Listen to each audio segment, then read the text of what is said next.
Whenever I mention anything about trying to keep cutters roughly the same length, or the theory of why they tell you that, something that keeps getting thrown back to me, and the information that keeps coming out, is that if you use a progressive depth gauge tool, it doesn't matter. Now, I really don't care for the most part, but the one that gets me is when I get told you could file all the cutters on one side completely back and it would still cut straight as long as you use one of these. So, every left-hand cutter is now very short. All the right-hand cutters, this chain isn't new, it's actually that one I used showing you how to fix a really badly damaged chain. They've probably got about 70% of their life left. Every depth gauge on this has been set using one of these. Now, I could talk about what's about to happen, but let's just show it and then we'll go from there.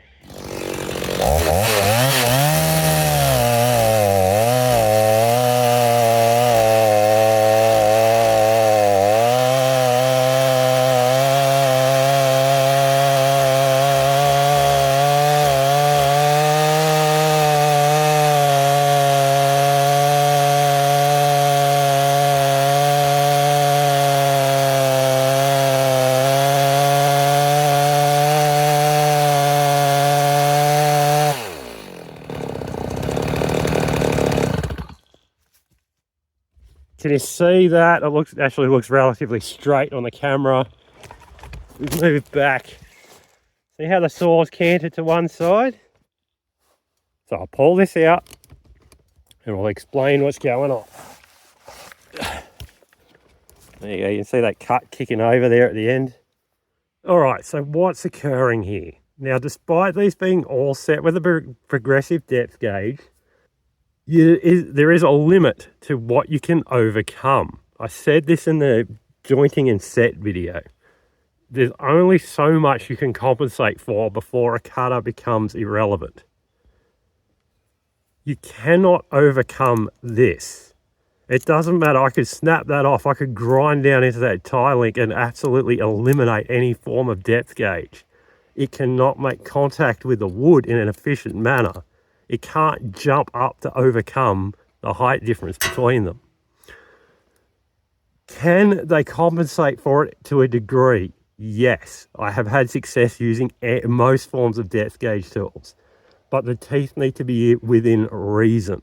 If you end up in a situation like this where one of them is going to be completely wiped out, just file the fucking thing off. You're better off without it.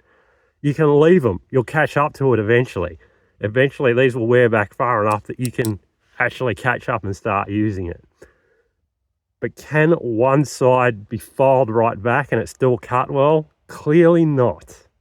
I mean,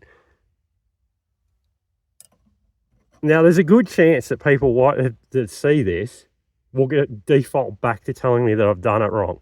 If someone can do this successfully and have it cut with any level of efficiency, then please let me know. I would like to know how you're doing it, but I cannot make it compensate for that.